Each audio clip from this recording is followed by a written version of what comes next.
Welcome to On the Chain. They tried to kill crypto, and guess what happened? Well, there's so many things going on here. They tried to kill it, and now they actually need it. Who are we talking about? We're talking about the banks. One of the oldest banks in the world, BNY Mellon, just moved deposits. Guess what? On chain. Tokenized cash is live. Institutional rails are locking in, and Ripple is sitting right at the center of this shift. And at the same time, Ripple just secured full UK regulatory approval. This is big news. While the same banks that debanked crypto are now lobbying to shut down stablecoin competition. That tells you almost everything you need to know about who's actually in full-blown panic mode. Panic mode. And this isn't happening in a vacuum. Geopolitics is snapping into place. Greenland, that little ice country, is back on the strategic map. What is all that about? What's all the noise about? And why does Denmark have their stranglehold on that region? Iran is literally burning mosques in open revolt, and power blocks are hardening in real time. It's amazing to see this happening. Yeah, it really is. And money, when you think about money, the energy, the territories, everything that's coming into free speech, it's converging. And when banking goes on chain and empires start losing the narrative control, things move really fast, Jeff. Man, and this isn't chaos. It's a system that's actually flipping in real time. Maybe it is chaos. I don't know. Controlled chaos, maybe, yeah. Controlled chaos. Well, anyway, you know what we do here? We like to dive headfirst into the shallow end for maximum impact. Let's go ahead and let's break it down. Let's go.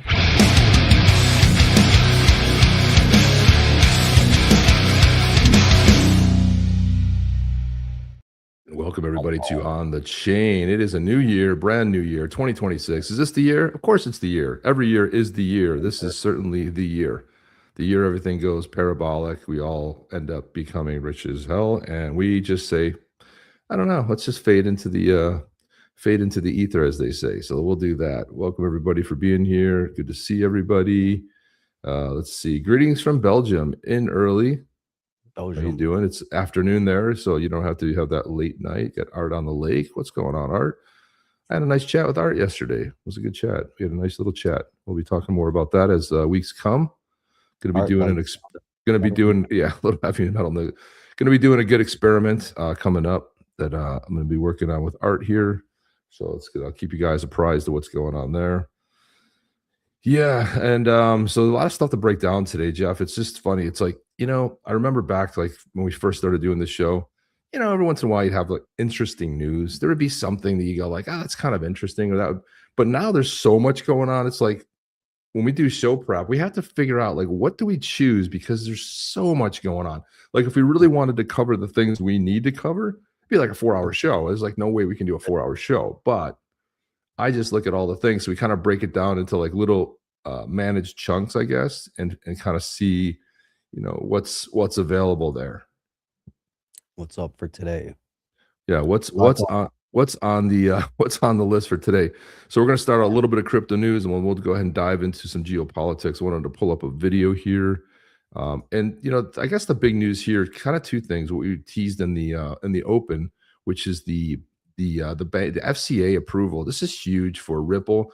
They've really been crushing it. If you look back over the year, Brad Garlinghouse put out a post on X2 that kind of sums it up. But it's been probably, you look at 4 or 5 years when that lawsuit was going on now against the SEC, and you look at what they've done. I mean, they've obviously been doing a lot of planning and strategizing, Jeff, and figuring out like strategizing. So, but in the coming weeks about what they're going to do, but they're just absolutely just crushing it as a fintech company.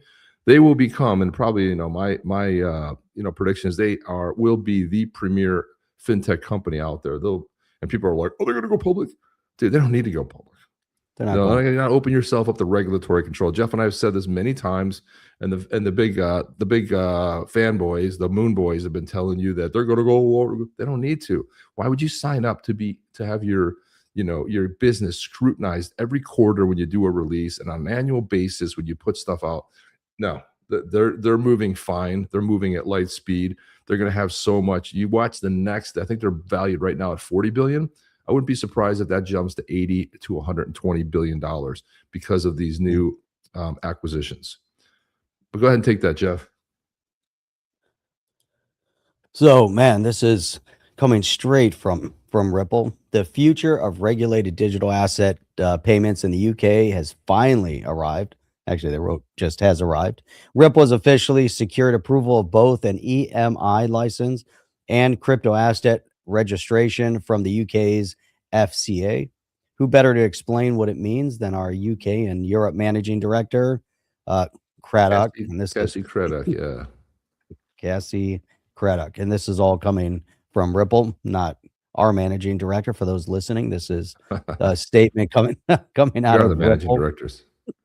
So We're here's the managing directors of the news. Here we we are go. the managing director. So here you go. Here's Casey Craddock right here talking a little bit about this. Let's go. UK's reputation for financial integrity and innovation makes it an ideal market for responsible digital asset adoption. And today, I'm proud to announce a major regulatory milestone. Ripple has secured its electronic money institution license and crypto asset registration from the UK's Financial Conduct Authority. This is a major step forward for regulated digital asset here in the United Kingdom. And crucially, this license enables us to bring our flagship offerings, including Ripple payments, directly to UK institutions. The UK is already one of Ripple's largest office hubs outside the US, a clear reflection of our continuous investment in the region's talent and infrastructure. And now with this license, we can lean into the market even more. Big news, and the regulatory body there, the FCA. It's funny, you would think that they could have brought their Ripple payments to financial institutions there, but it's just been approved, right? So it must have been in the works for some time. But you just look at all the banking licenses that they obtained in the Southern District of New York, and a lot of the money transmitter licenses. But it's going to be hard to compete with Ripple on some level when they have all the pieces put together, and especially with all the acquisitions. You're not going to be able to bring that kind of firepower. You'll have one niche, one little part of it, but you're not going to have the whole big picture. And I think that's what makes this incredibly really unique. And I'll throw this up here too. Here's the official sort of presser that went out about the payments. And Ripple Payments, a licensed end-to-end cross-border payment solution, manages the flow of funds on behalf of its customers, connecting them to global payout partners to deliver fast, transparent, and reliable payout capabilities around the world. Through its licensed solution, Ripple handles the underlying blockchain and operational complexity so businesses can launch digital payment services quickly without ever having to take on the cost or burden of infrastructure management. And that's huge, right? So they get up and running pretty quick. Finance is undergoing a fundamental shift, and we are rapidly moving beyond pilots in a new era where blockchain and digital assets serve as critical infrastructure for the global economy, said Monica Long, president at Ripple. Went on to say that extending Ripple licensing portfolio and payment solution is more about than just efficiency. It's about unlocking trillions in dormant capital and then realizing a world where value moves instantaneously. Sounds like a trailer right there. We are thrilled to see the UK embracing compliant infrastructure necessary to make the vision a reality. So Jeff, it's pretty big news. Again, the regulatory compliance that they've been seeing throughout is moving at a breakneck pace, really, and allowing them to really do business. Now, what's strategic and interesting about the UK? Well, that's the financial banking center. You could say New York, but it really is London, the city of London, to be exact. And that's where all the banking pretty much happens. If you remember the big Brexit thing, the big to-do was, well, what about the banking? Most of the banking in Europe is done in and around London. That's the sort of the hub if you look at that part of the region of the world. So now all those big banks have a strategic advantage in being able to leverage a product like Ripple Payments. Yeah, which is it's interesting from a geopolitical perspective, seeing how England through London is really attempting to manipulate a lot of the geopolitics, especially when it comes to some of the things that the U.S. has been doing. And when you start drawing some of the dots or lines and connecting the dots, many of the instances of chaos that we see unfold in the U.S. over the years has some of the fingerprints of England on it. And so, we can very clearly see, and one of the things that we talk about a lot is that as this new financial system comes into play, the power brokers aren't going to be so quick to let their power go. And that also goes within the geopolitics. So England, as a has been empire that obviously had a large swath of land that it controlled at one point, now kind of relegated back to its own island. But at the same point, they've attempted over the years to stay relevant from a geopolitical perspective, a power broker perspective, and they see their power slipping, not just internally when with the onslaught of the illegal immigration that we're seeing turn the UK upside down, but also from a banking financial perspective. Over the years, the U.S. and Chip, you brought up, thinking about New York as kind of an epicenter, but the UK has done a very good job of trying to maintain their power, whether it's through political manipulation or whatever it's been.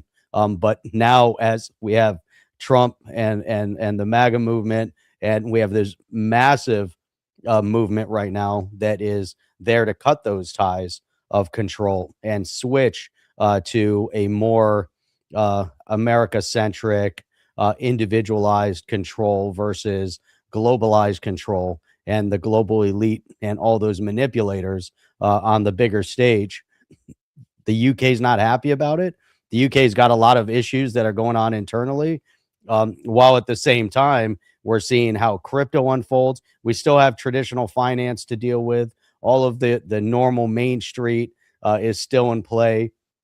And so England is still in play to that point. But I just thought it was kind of an important point to really look at the shift and the narrative that's taking place with London, like you said, still as a banking epicenter, especially regionally. But where does that go from this point? And and it's interesting to see as they allow these licensing to take root, because again, they're looking and seeking a power control mechanism. Now, when we had a previous administration in play here in the US that was attempting to crush crypto and destroy it in the US in order to maintain the power broker status, we still saw over in the UK, because we've talked about the FCA many times and this movement towards adoption of crypto, and they've been at it for a number of years. This isn't like all of a sudden it just happened overnight, and they were seeking to help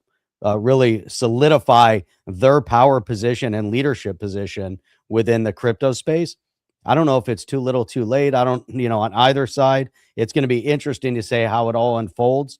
But we see some bigger pieces that we'll talk about later that are coming into play. Iran being one of them, Greenland being another one of them. Venezuela was a big power play. There's things that are happening regionally and globally that are really important for people to observe and understand and pay attention to, because all these pieces fit together.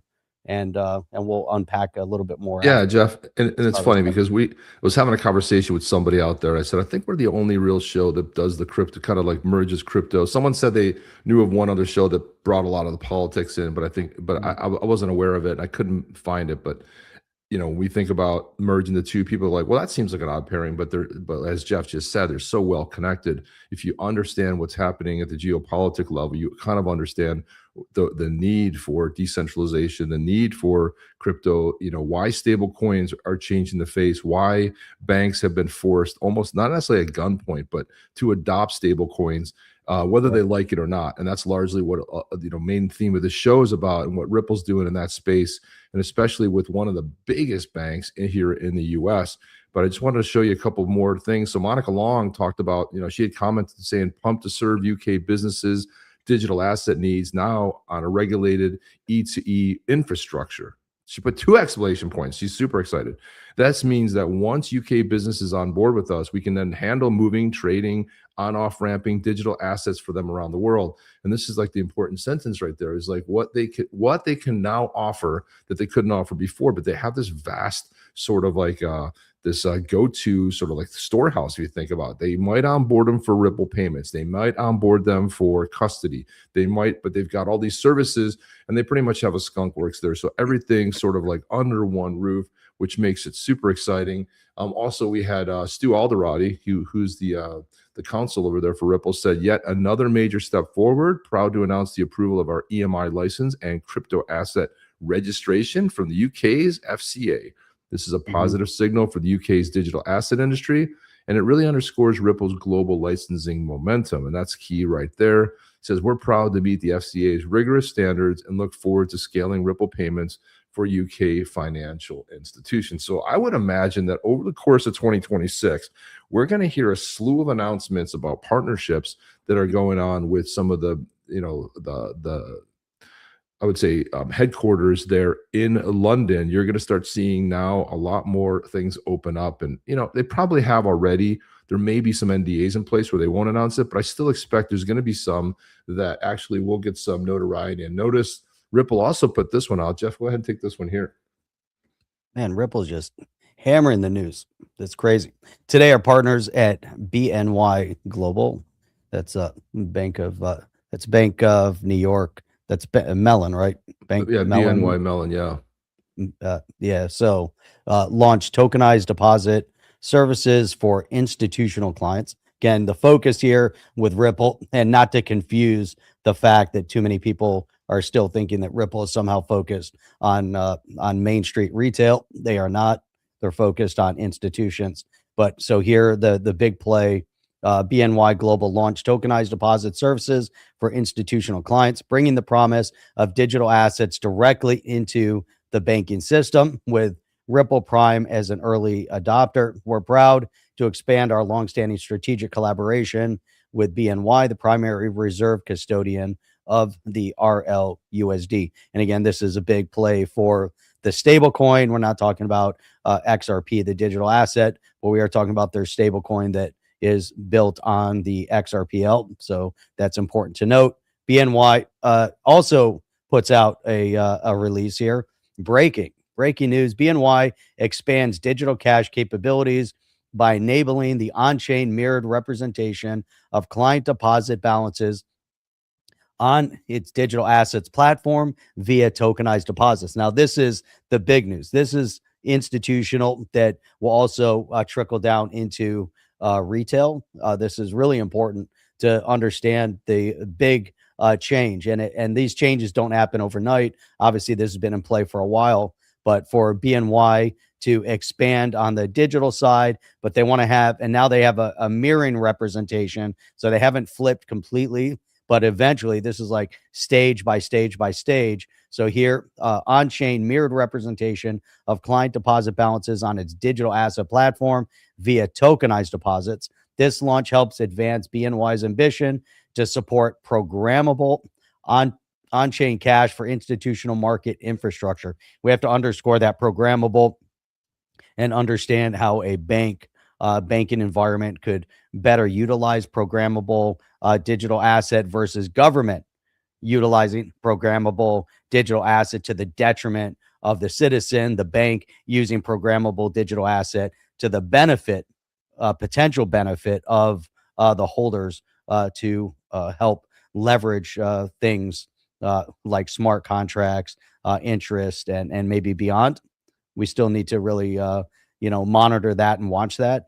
This is more, we're looking at institutional market infrastructure, and it goes on. In collaboration with early participants, we continue to connect the traditional and digital financial ecosystem to help our clients unlock new capabilities. This is really big news because this is BNY at the forefront, looking forward, looking for, big plays from a financial technology perspective, and being able to leverage the future and the advancements of the future of digital asset. And they represent it as digital cash. I think, better terminology should be stablecoin. We have to avoid certain terminology. If we go consistent with digital cash, governments adopt digital cash. If we're okay with programmability, governments will then adopt programmability, and it becomes very dangerous. So we have to be very cognizant of terminologies that's used. Hopefully somebody steps in and corrects BNY and say, no, it's not really digital cash. Let's focus on the tokenization of the stablecoin, but let's draw a clear distinction between digital cash and the stablecoin technologies. Not the same. And let's also, hopefully someone steps in and also has an address on programmability and get more of a clear definition of what that programmability truly means, and distinction between banking financial institution utilizing programmability for their own development and the development of their institutional clients versus government digital cash using programmability as a punitive measure against the citizens that hold that digital asset or digital cash. So we have to be very careful. Right now is the time to be cognizant. If you lose the war on terminology, all shit breaks loose, and we have to be very careful about that. Exactly. Brad Garlinghouse, finally we hear from him in the new year. He says, happy belated new year. I just hit send on Ripple's quarterly shareholder email to say that 2025 and Q4 were successful for Ripple. Feels like saying Tom Brady was just a great quarterback. And the hashtag the GOAT, greatest of all time. I agree with that 100%. Our two major acquisitions, Ripple Prime and G Treasury, greatly accelerate and expand our ability to deliver on our vision, enabling the internet of value. XRP has been and will continue to be the heartbeat of that vision. With truly the most comprehensive licensing portfolio, and now today the UK's EMI license added, we're poised to make 2026 even more consequential. Building and using crypto infrastructure, updating our global financial plumbing, and rethinking legacy systems. None of that happens overnight. At Ripple, we're going to be continuing to take the long view of what crypto-based assets like XRP and RLUSD can do rather than chasing cycles and hype. And that's key, right? So they're not talking about the hype. They got the long-term vision. They got the infrastructure to set it up. He goes on to say, bring on 2026, bitches. No, he didn't say bitches. I said that. We're firing on all cylinders. Wouldn't that be funny if he did, though? Although, to go back in there and hack this tweet. So it's, so it said, bring on 2026, bitches. We're firing on all cylinders. It's happening. And the funny thing is, I love that one where they superimpose Brad's picture on that, where he's at the digital controls. Maybe we'll have to pull that up just for fun, because I never get sick of watching that. Of course, it's not him on there, but it's always fun to sort of see. Also, Reese Merrick, also from Ripple, he runs over there. I think, is he a MIA? Where is he at? Where is he at? He's managing Middle East and Africa. Yeah, MIA. So there he is. So he said it's hard to describe the energy at Ripple right now. 2025 was the foundational, but with the acquisitions made and now the UK EMI license in the mix, 26 is looking like a game changer. Yep. And it's space often distracted by hype cycles. They saw the second side of that. They're not going with hype. They're not following the crowd. They're leading. They're leading. They're not trying to follow what the hype cycles are. And I love that. You got two people kind of putting that out there from Ripple. I love working for a company that takes the long view. We're building infrastructure that actually matters for the future of finance. And who was it? It was Henry Ford that said, if we asked people what they wanted, they would have said faster horses. You know? So it always comes down to this. You have to have the vision.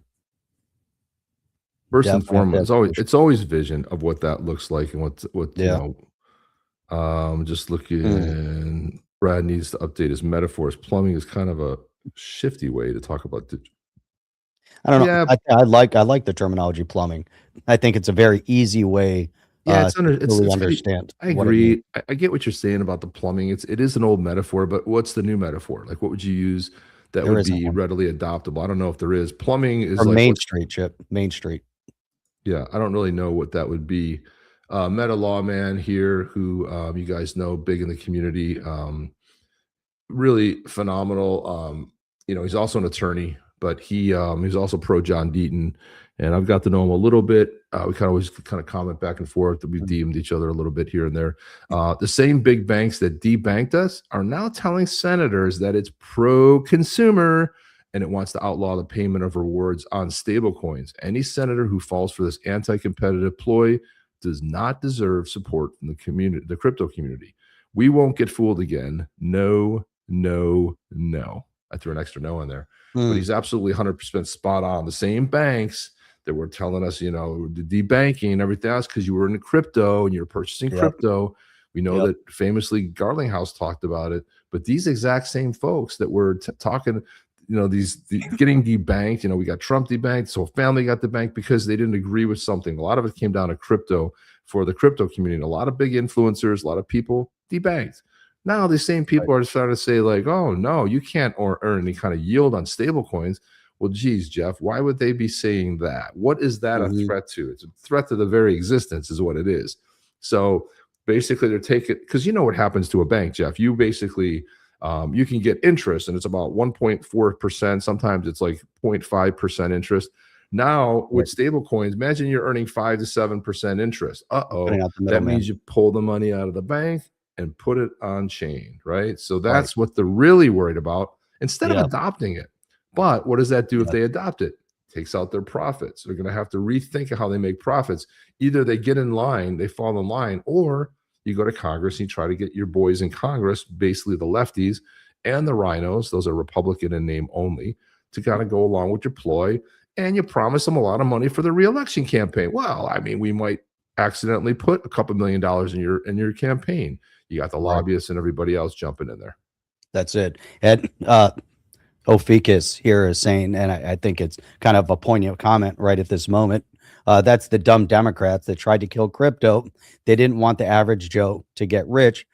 They FAFO real quick. Let's go. And it's a great point, because as we monitor that and we see what the senators were doing, and you see, what's her name over there that John Deaton was running against, Elizabeth Warren, and everything she did to try to undermine the crypto industry, along with Gary Gensler, and they worked together, they orchestrated together, and she tried to use her influence.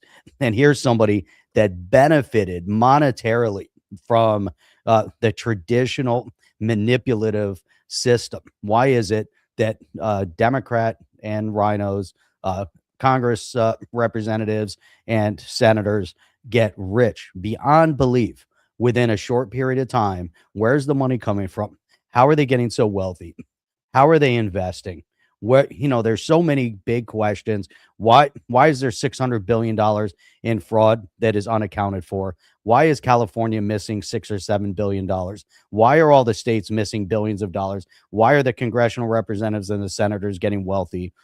That's the big question. And now we need transparency. With transparency, they don't want transparent. They want chaos. Chaos allows for corruption and fraud, hands down, across the board. Go to your state government and wherever, or your city government, or your trying to think of the, I don't know, I can't local. think. You think about local municipalities, or thing about the local municipalities, but the supervisor of election. If you go to your supervisor of election office and you see chaos like we had here in Broward County under Brenda Snipes, it's all chaos. Oh, it's so confusing and difficult. You guys don't understand.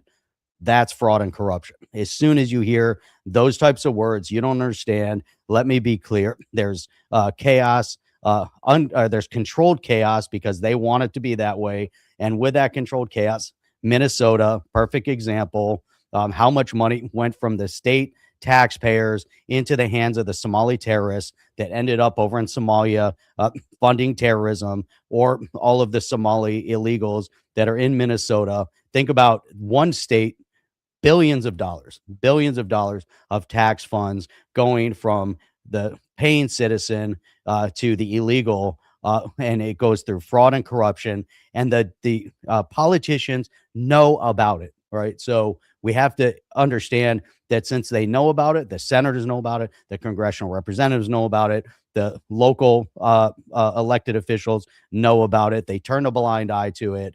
And the point is that it's all about control, financial control, them getting wealthy. And then when you see how the system gets manipulated, why is it that Elizabeth Warren wanted to crush crypto? Because she was tied in to traditional banking. But it's not just the banks, because there's power players beyond the banking institution. They're part of the cog. There's multiple parts of the cog. They're one part of the cog. There's other power brokers that want to maintain power control. They want to maintain the flow of money. They want to maintain the flow of payoffs to these congressional representatives. And once you plug in transparency to this whole equation, their whole system breaks. And what is Trump doing? He's breaking their system from the ground up. He's going ground up, bottom up, top down, and he's destroying their system.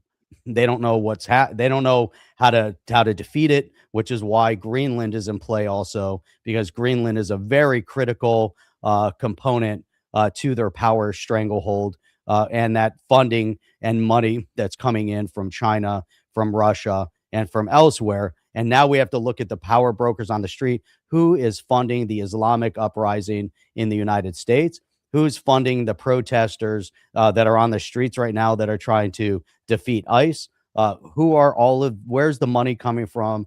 Where's the organization coming from? It's big business, it's big power, and we have to connect all these dots. We have to dismantle their infrastructure, and we'll talk more about that in a little bit. But I figured this is a good rant, and you're lining up with a lot of stuff on Greenland. It's a perfect rant. I mean, Jeff, and think about it. I mean, I think what most people are missing, they're looking at surface. Trump's mean because he said this.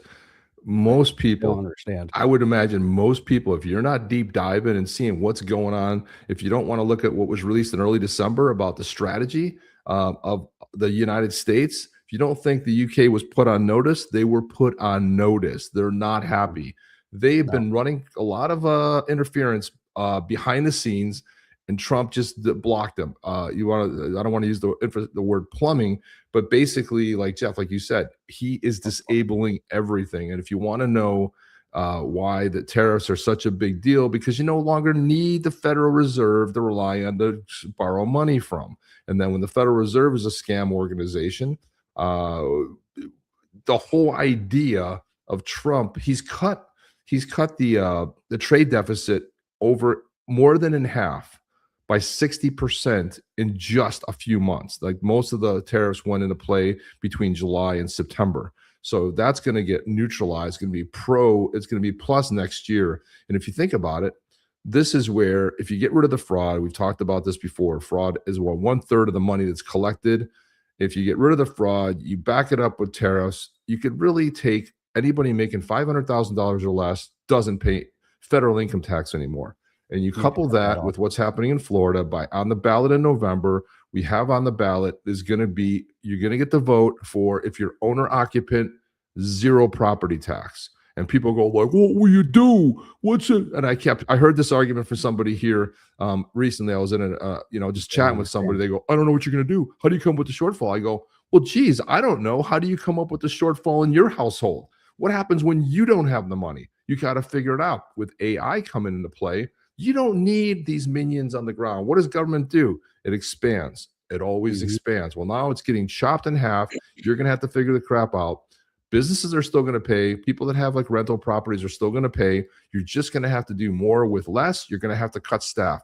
You're going to have to figure it out. With AI coming into play, you can cut 60% off there. You're not going to miss it. So these people running around wondering what they're going to do, you're going to learn how to live within the budget you're given, the same way you and I do that. With the money's not there, we got to cut something. We don't say, well, we'll just spend money on our credit cards. Sometimes you do that to try to make ends meet, but you're going to have to figure it out.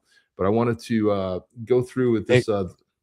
Yeah, Chip, before we get into that, just bring this up so we can get into that. But Laurel brought up, a good, point here. He said, if the world will be multipolar, how will it be divided into the different parts? Is it 3 parts or 4 parts? Is it Africa, the Americas, the Caribbean, Europe, the East? Yes. How does that get broken down? For right now, there's one power broker. There's one hegemonic power in the world, and that's the U.S. We used to be multi. There used to be the Soviet Union and the U.S. Now it's just the U.S. is the major power broker. My opinion on how this all breaks down is that the U.S. remains as a major power broker. But yes, there have to be separate blocks. We have to see the rise of financial growth within Africa before it can become a power broker. It has the resources. It has some potential. I think we have to deal with the cultural issues within Africa, meaning the tribal issues within Africa. If you go through like regionally, Africa is the one biggest challenge, because most of the borders within Africa are artificial borders that were drawn by the colonial powers, which is why you still have feudal tribal warfare going on within many of the African countries, and they can't get a handle on it regionally. Africa is going to maintain to be a challenge. I don't see them being a power broker in the near future. I think Europe is suffering. There's not going to be an EU. The EU needs to be dismantled, and we need to see individualized countries rise back up to their own sovereign power. So forget about the EU as a bloc. That has to be dismantled. It's really dangerous right now. You don't need an EU. You don't need group thought. You need individualized sovereign thought from each individual country. So break up the EU, break up the euro. The euro doesn't need to exist any longer. Go back to sovereignty. Caribbean, I don't know how that factors in, but yes, I think the America bloc has to be very strong. There's a lot that has to happen regionally within the Americas, from the U.S. as a central point. We see Venezuela as much in play. We have to get rid of outside influence from China and Russia in our own hemisphere. We have to be able to see South America grow. But in order to do that, we have to get rid of socialism and communism at our southern border. We have to deal with Mexico, and Canada's got to get in. They either we're going to close our border with Canada, or they got to get in line and they got to shut their border to outside influence, because that country is already a danger and it's in threat. It's a definite threat based on the illegal immigration that flooded into Canada. They have a small population of 30 million. It's very, very easy to flip that country and flip that narrative. There's dangerous political thought up in Canada, how they want to manipulate their people. But I believe that Canada, the Canadians at large, want to get in line. They want freedom as well. So that has to be part of the America bloc. But time will tell. Do we close the border? I'd rather see development with Mexico than with Canada at this point, because I think in Mexico, it's a much larger population. It's very significant. There's a lot of growth potential down in Mexico. Canada is going to take some time to get on board, because they still believe in the Queen. So if they're going to support a monarch in Canada when they were supposed to have fled the monarch, and there's parts of Canada, whether it's Quebec that might secede or Alberta that might secede, yeah. So Alberta, more sided with us. Quebec separating from Canada more as does that ever happen? I don't know, but Alberta for sure. We already see some movement in that direction, where they're so separate from the rest of the country. But again, think about a country the size of Canada with 30 million people. That's the same population with California or Florida, pretty much. And we have 24, 25 million people in Florida. And most of the Canadians come here in the winter.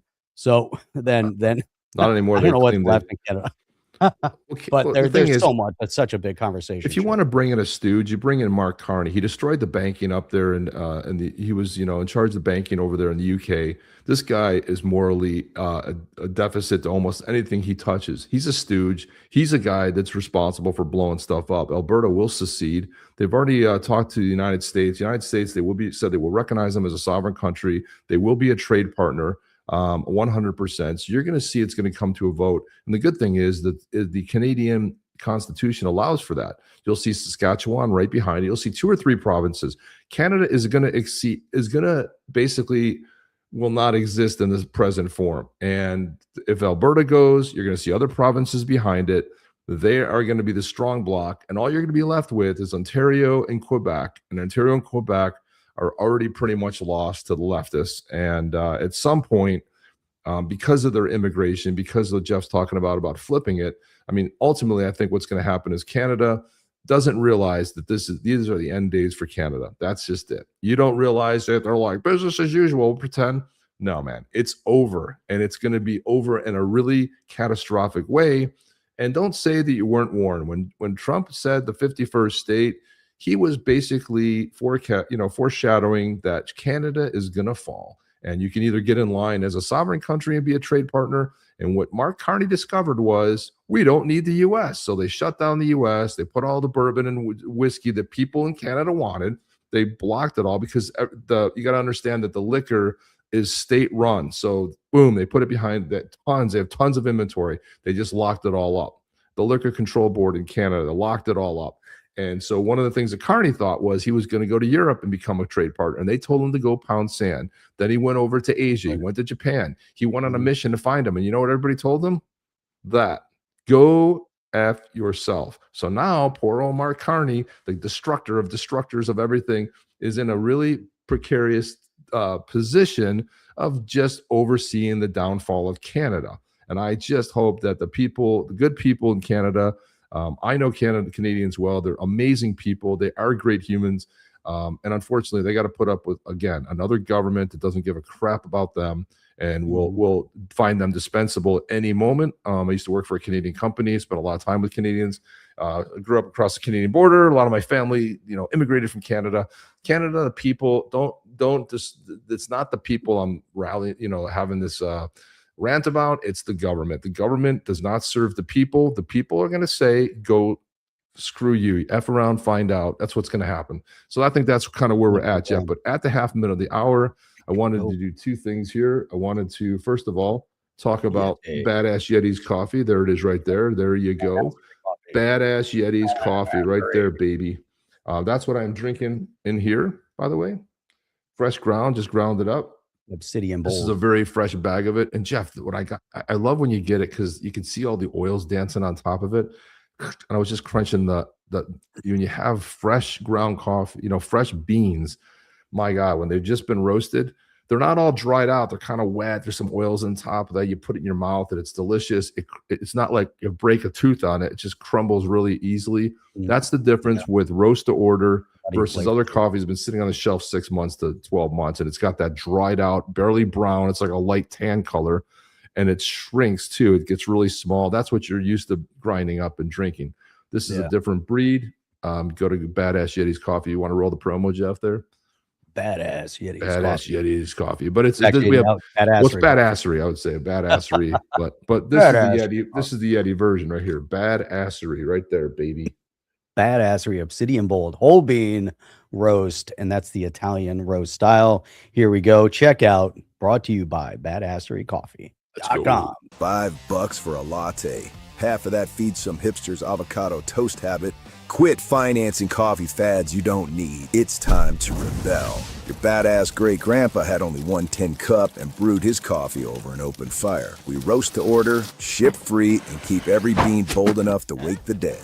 Or at least your 9 a.m. meeting. We make coffee that punches Mondays in the face. Badassery Coffee. Fresh, fierce, great. Roasted fresh, shipped free. Chaos pending. Order now at badasserycoffee.com. Badasserycoffee.com. There we go, Jeff. Badasserycoffee.com. Badassery bitches. So let's do this now. Let's go ahead and run the promo, guys. Type in Yeti. We got 3 in here right now. Type in Yeti, but let's roll this awesome promo. If you thought the last tune was banging, wait till you hear this. Turn up your speakers. I'm just going to let you know that ahead of time, but turn it up right now and let's listen in. Yeti, Zaman, Badass, Yetis, White Track.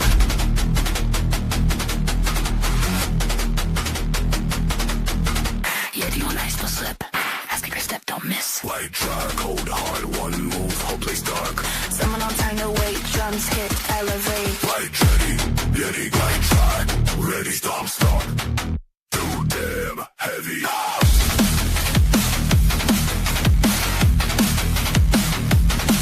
Badass Yetis in motion, no fear in the ocean. Badass every mic's a lock, built for war, not talk. Badass coffee, black cup, fuel hit hard, we up. Yeti, White Tribe, ready as keep your step.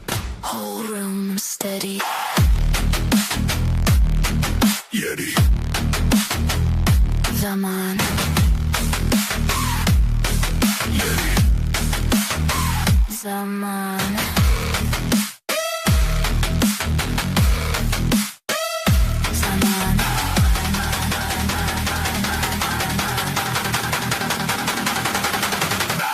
Badass Yetis, total badassery, born for battle, made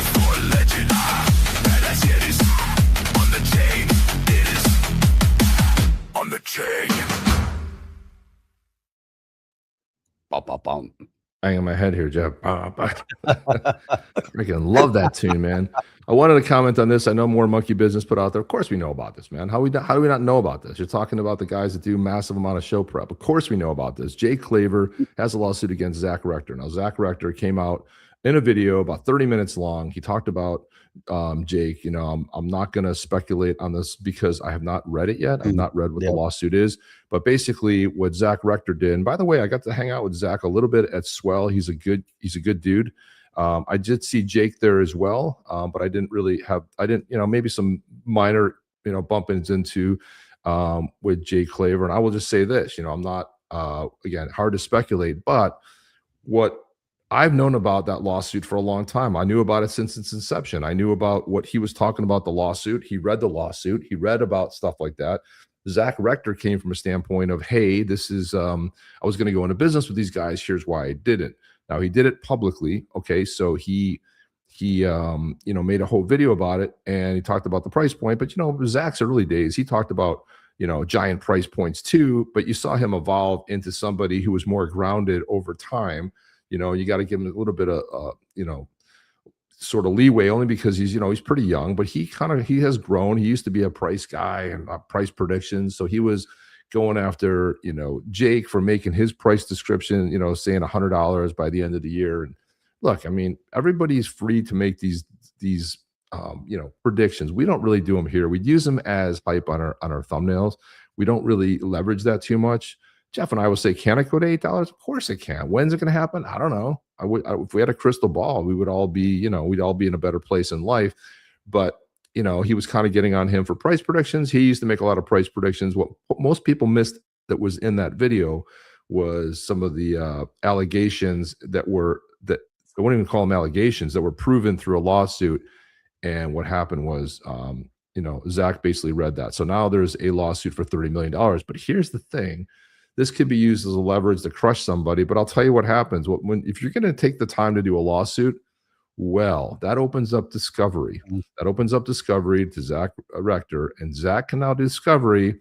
And geez, it's interesting what you can find through discovery of what you know and what you don't know. So filing a lawsuit like this certainly can open you up to new issues, right? So I personally think that this is more of a maybe a show type of a thing where, let's face it, Zach Rector, $30 million, it's absurd, right? And I don't know what is in the lawsuit. I tried to find it. I couldn't locate it. And I only saw one article that was basically had a gatekeep, on it. So I couldn't really notice it, but I know you've been putting it out there. I just wanted we can't really comment. We've not read it. And it's not really our place to comment whether somebody, is having a feud inside the community. One person said this, the other person said that. Look, you can find the issues. You can make the judgment for yourself. I know both of those guys. I've met both of those guys. I don't necessarily think they're trying to do, they have their own way of approaching it, but we'll see how this goes on. I'm curious to see how this all ends, but man, discovery, I don't know if you ever want to open yourself up to discovery, especially when what was read on air was from the lawsuit itself, was the admission, was a lot of the things. And so as a result, what Jake is claiming, that he lost, customers and confidence in the marketplace, as you can imagine, whether what was alleged is true or not. Some of it came directly from court documents. Some of it was speculation. So I don't know what the lawsuit is. I'll just say that and put it on that, because I know you said to go ahead and Google it. Yeah, we're pretty well aware. If you can find the docs, if you actually have the doc of the lawsuit, I'd love to see it. But again, we're not in the speculation, game here. We talk about things we know about, and that's kind of how it works here. So I will say that, all things said. Yeah, go ahead. I'll say all things said, Jeff. You never know who's going to pop in, right? So you never know if, oh my God, look at this. Oh. Look what happens. I was going to say something serious, and you're bringing in a bear. Dancing bears, you love them, Jeff. I love dancing bears. It's like, hey, get out of here, dude. So yesterday, Trump had a big announcement, and he said, and this is really key, because we look at the endless control of the banking industry and the credit card industry that gets tied back to the banks as well. So yesterday, Trump posted, he said, please be informed that we will no longer let the American public be ripped off by credit card companies that are charging interest rates of 20 to 30%, which has become the norm in many cases, and even more, which festered unimpeded during the Sleepy Joe administration. To be fair, it's been going on for a lot longer than that. But affordability, effective January 20th, 2026, I, as President of the United States, am calling for a 1-year cap on credit card interest rates of 10%. Coincidentally, the January 20th date will coincide with the 1-year anniversary of the historic and very successful Trump administration. Thank you for your attention to this matter. Make America great again, President Donald Trump. And that's putting the credit card companies on notice that as of January 20th, there's going to be a cap of 10% interest on the credit cards. And so a lot of things that are happening to rein in the unfettered power that the financial industry has had to manipulate. And then we have to think about those that are behind and to end all of the punitive damages that have been levied on the American people.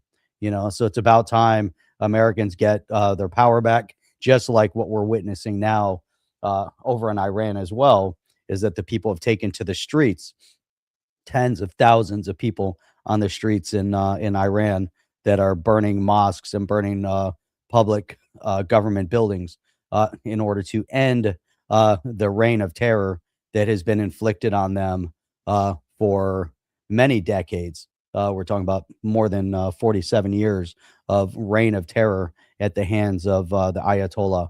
And so that hopefully will come to an end. They tried a similar type of uprising during when Obama was in office. And Obama basically turned a blind eye to the people of Iran and let them suffer, as he did the people of Venezuela, as he did the people of Cuba. Whenever there's an opportunity, we want to see that there's support coming from the United States. And we see that the Iranian people know that they have the backing of the U.S. To revolt and end 47 years of tyranny against people. And it was never an Islamic culture in Iran, and they're very outspoken about that. And we see a genocide of mass proportion as Islam has colonized countries throughout the Middle East. The stupid American left and Europeans that don't truly understand what genocide is. For some reason, they don't understand technology, and they also don't seem to understand what true colonization is, even though the Europeans were fairly adept at colonizing countries around the world, whether it was England, which is guilty of colonialism, Germany, France, etc. But now what they've turned a blind eye to is the massive Islamic movement across Europe that is seeking to topple Europe, not coexist with Europe. We've seen 57 nations of Islamic terror that control and manipulate those regions. Iran is attempting to break away from it because, as a Persian history, the Iranians were never a part of that culture, and so they're looking to liberate themselves from the talons and tentacles of that Islamic fascist regime. And so hopefully we'll see that happen. We're looking forward to some freedom and liberation in Iran and see the Persians once again maintain their sovereignty. I would definitely like to see that. I'm doing the rest of the show as Bearable Guy 123, BG 123. Just sit here like this. XRP Plumbing, you're 100% wrong about that. The Islam is not propaganda. Go to them. I know you've been to Morocco. Morocco is not the epicenter of the Islamic revolt. So I think you need to go and re-educate yourself on what's actually happening in the Middle East. So I am not speaking propaganda. I understand this topic very, very succinctly. I know people that have been on the forefront of this battle for decades, people that have been on the forefront of revealing the terrorist infrastructure in the United States and throughout Europe. So that's great. You have firsthand experience. I do as well. You're 100% on the opposite side of reality. So we can have conversation. I would love to sit down with you in person over coffee, Right. because I love having these kind of conversations. Here we go. Because So now he's there's included. no issue of a Hang on a differentiation second, in Jeff. opinions.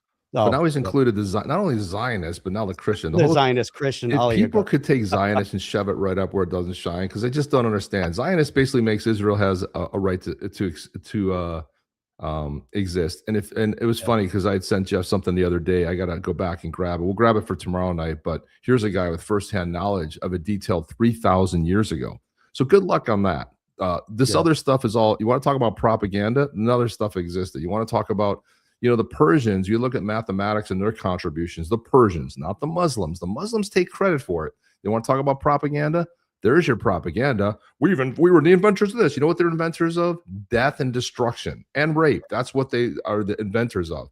And basically, in the British Empire, got a bad knock for like colonization. Oh, they want the British Empire. Well, the British Empire might be one of the greatest things that ever happened to society for a lot of different reasons, because a lot of these were third world countries that basically got with the program. Now, was it the right way to do it? That's up for debate.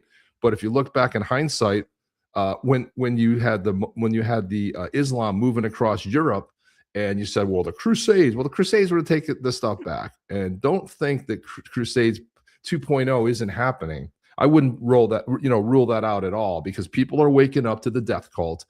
Religions do not ever preach that if you don't believe the way I believe, first of all, tax the crap out of you. I try to use takia to lie to your face, then I chop your head off. Sorry, man, that doesn't qualify as a religion. That's more of a cult type of a thing. And people hiding behind the face of religion. If you look at religion, it's always been peaceful. Judaism, Christian, Buddhist, all of these types of schools of thought, especially ones that actually have a written sort of a scripture to them, don't preach hate and destruction and death. They just don't. So when you get the propaganda type of stuff, there's tons of that propaganda to go around, and we're going to disagree. And that's one of the great things here. Exeter People Armor, we're going to disagree, and it's good to bring it up. It's good to have conversations. Doesn't mean we're going to change each other's thought pattern, but I think it's good for the sort of mass thing. But I did want to show this, Jeff. I was going to say this for tomorrow night, but because it came up, I wanted to talk about this when it comes to Venezuela, because this, I think, talks and speaks to what the U.S. is actually doing and what people missed about Venezuela. Now, where were the weapons from? China and Russia. And what happened?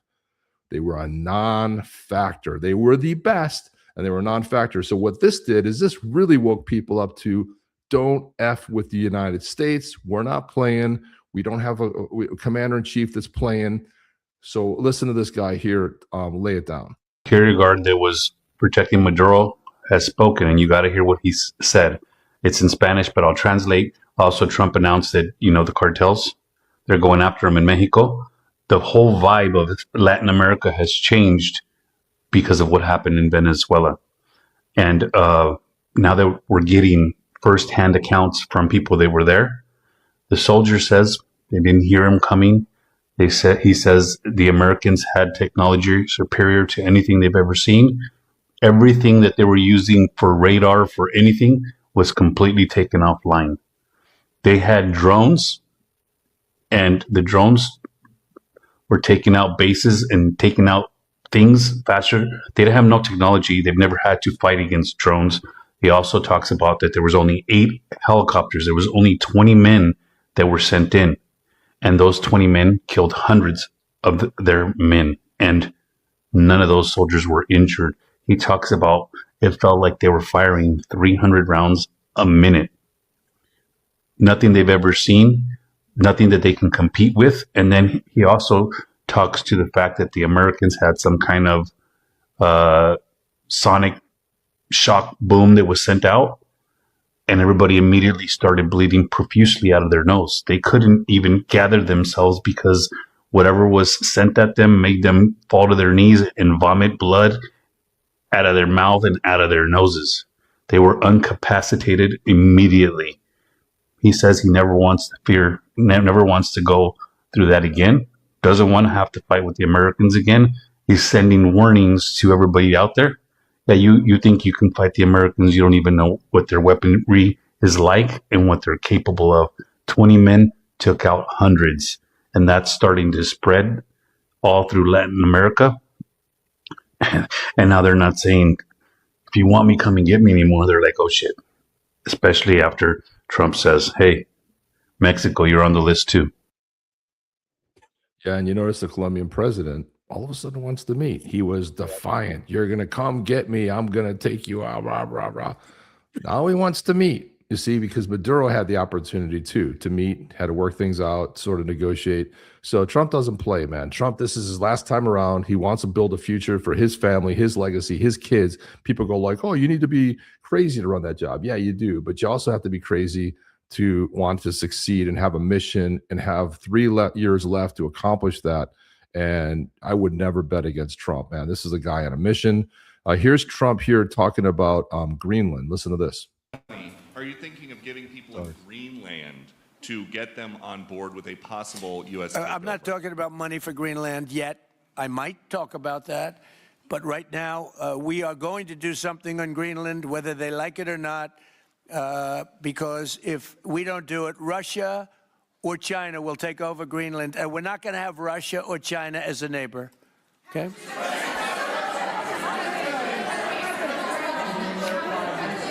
I would like to make a deal, you know, the easy way. But if we don't do it the easy way, we're going to do it the hard way. And by the way, I'm a fan of Denmark too. I have to tell you, and you know, they've been very nice to me. I'm a big fan, but you know, the fact that they had a boat land there 500 years ago doesn't mean that they own the land.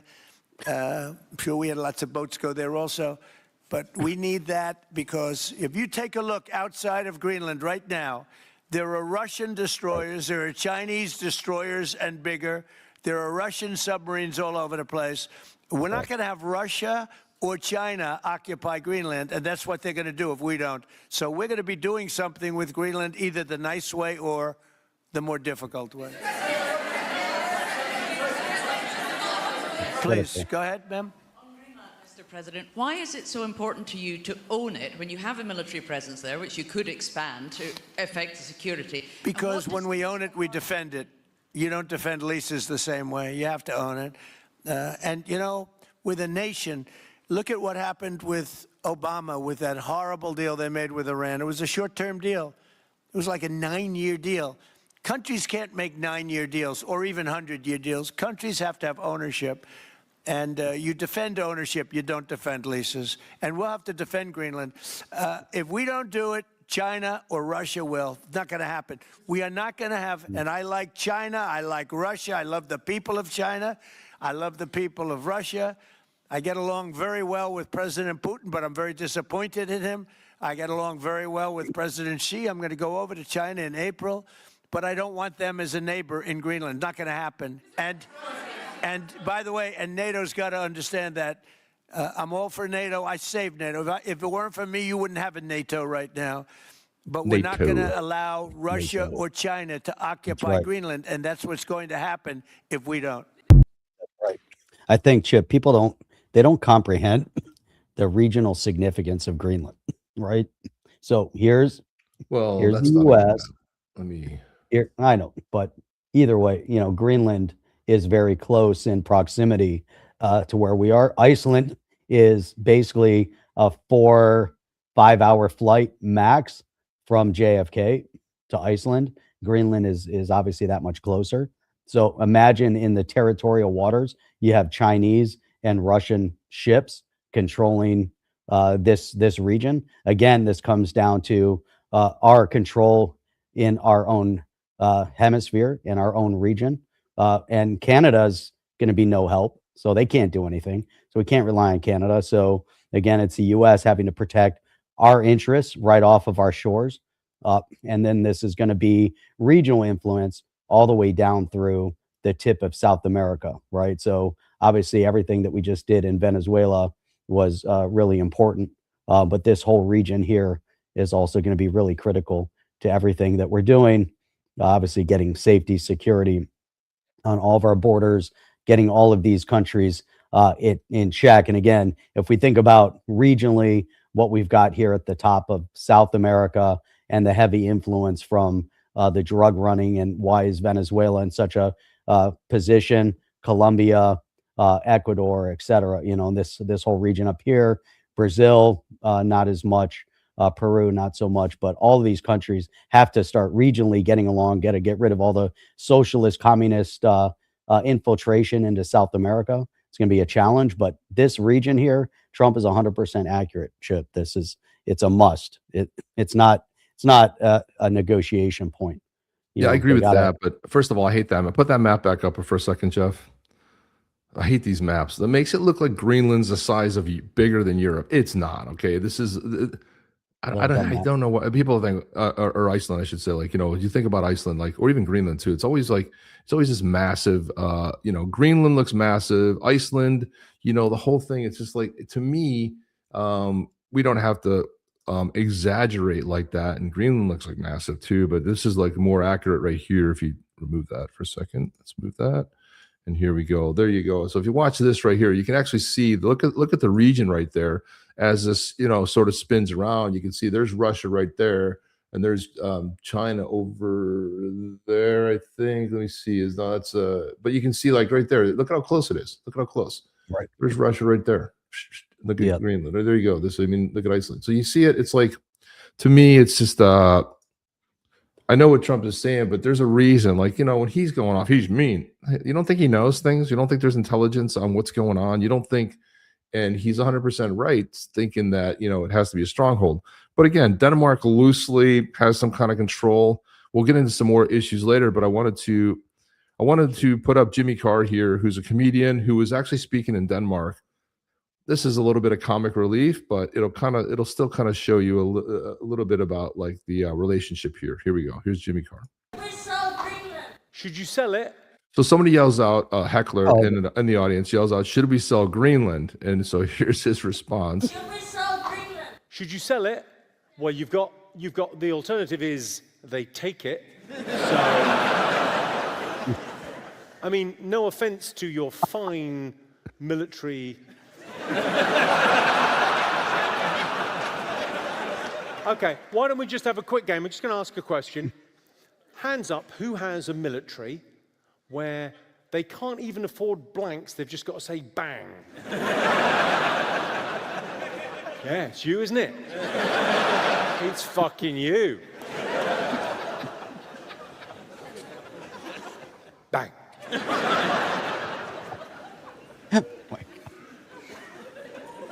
Yeah, Greenland's got. Well, you sold them the American Virgin Islands, right? Yeah. You sold them that, and what'd you get for that? 25. How much? 25 million for the British Virgin Islands. Okay, who's the negotiating team? What? We didn't put the fucking autistic boy on the case, did we? What the? So when was this? Was it 100 years ago? Even fucking 25 million is. You had a holiday home, and you fucking sold it. What, sorry? You used the same tactics back then. There was a Trump back then. There was a Trump back then. The same tactics. Yeah, the pressure to either sell it or they would take it. Sell it or they would take it. Okay, well, fucking sell it. Have you learned nothing? You could militarize. Some people are anti-war, but if you're anti-war, you better get on board with being very pro-suppression. Fuck. How many people are there in Greenland? 57,000. 57,000. Yeah, give me a more accurate figure. Is your name Alexa? You're good at this. You guys hilarious. Give me a more accurate number. Can you be a little bit more? Can you give me more accurate? 57,000, right? And the other thing that I wanted to sort of put up here, because I got a bunch of other things on Greenland here. Let's Iceland, I should say. Here we go. Look, here's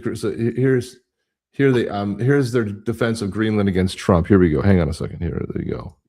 There it is. There's Denmark's build a Lego wall. Lego wall.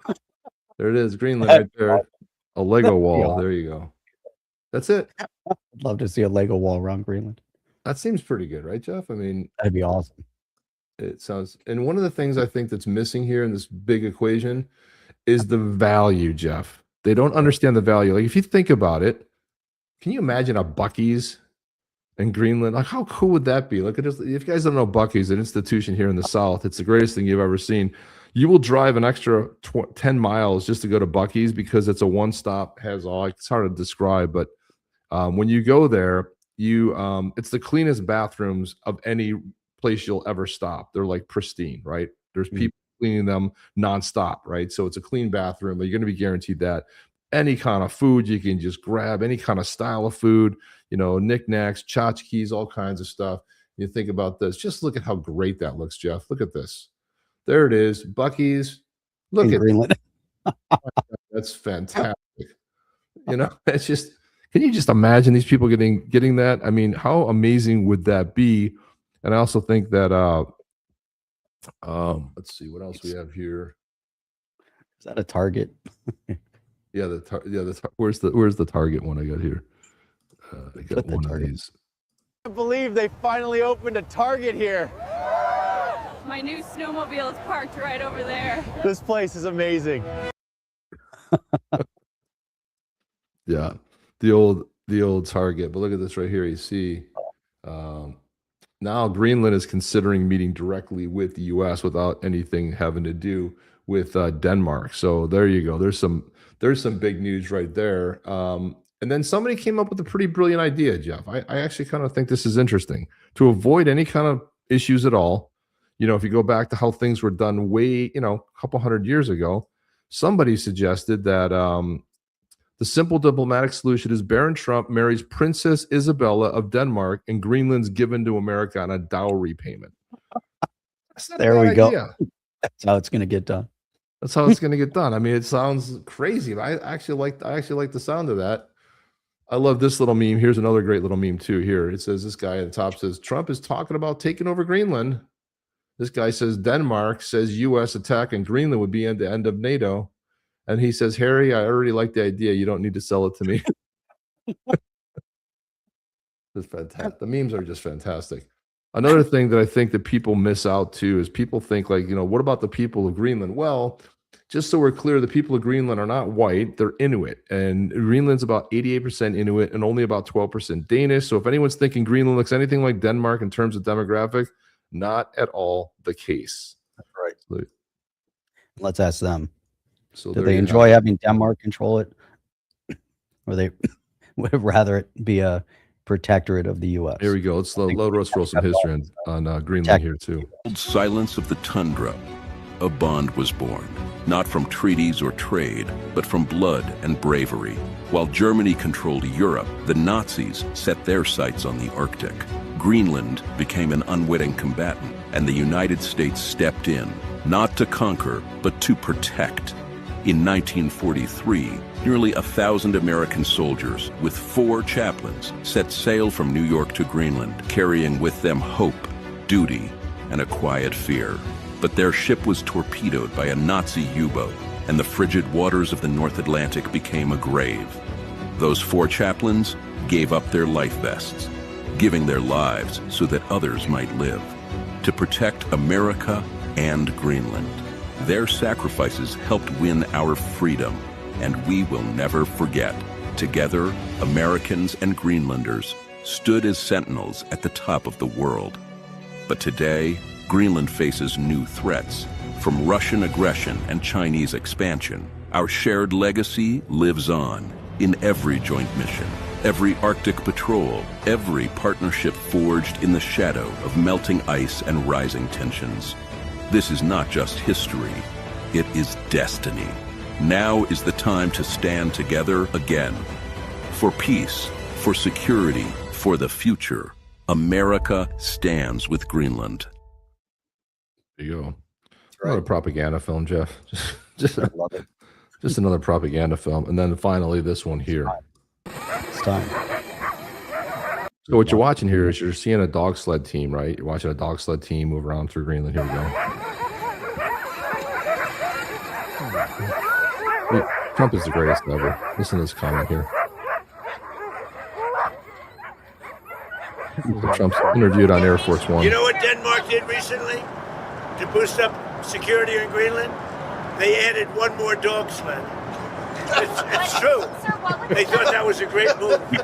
What would Oh my God. Oh my Just- God. I mean, we thought Reagan was funny, but man, Trump is just too much, man. Unfiltered Trump, even crazier. But my God, Jeff, it's like you really just can't get enough of the dude, man. He's too much.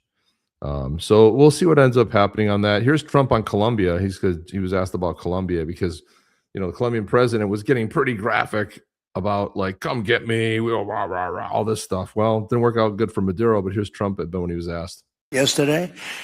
And, he's been very hostile to us and to the nation and to me, called me a dictator and lots of other things. Called Biden some terrible names, far worse than he called me. But he called yesterday through people, and he wants to meet, and that's fine with me. I've made up with people also, So we're going to have a meeting with him. We had a very good conversation. The people of Colombia are incredible people. Marco would know that better than anybody because he's married to a woman from Colombia. And I don't mean Columbia University. That would be, I'm not sure. I think I like Colombia, the country, better, if you want to know the truth. The people are... hold it. The people are great people. I look forward to meeting with them. We're going to meet in the very near future. Yeah, all of a sudden now he wants to meet. I wonder for all that rhetoric to like, maybe we should meet. It didn't work out so well for Maduro. And it's great when you're sitting there hiding behind there, but also learning how 20 men went in and basically disabled all of your weapon systems and took out all of your men, probably resonating throughout. But the greatest thing about Marco Rubio is how he stepped up, Jeff. And I see him as a forerunner for, president in 2020, what is it, 2028? Yep. I see him as a forerunner. I've seen this guy just like become like a viper. And so somebody started a meme about Rubio when he's sitting on the couch in the Oval Office. Rubio finding out he now is going to be he's going to be the president of Iran. He's now going to be the president of, Venezuela. He's going to fill key positions in the NFL. So somebody put together a video on this of all these memes, and they're spectacular. I even did a meme on, Rubio as the CEO of the XRPL dethroning Daniel, and he's like, oh, so we showed that the other night too. But here we go. Look at this. So here we go. These are all the memes. So leader of the geopolitical chaos. There he is. He's got the multicolored jacket on right there. Look at this jacket. Oh my God. Here he is, the president of Venezuela, Marco Rubio. Here he is, the supreme leader of Iran. Again, Miami Dolphins' new head coach. Because they actually asked him about it. He actually looks good in that outfit. He came out and he said, he goes, I don't usually talk about rumors, but no, I will not be the new coach of the Miami Dolphins. So I'm not going to roll it out in the future, but for right now, no. I mean, like, this is just hilarious, man.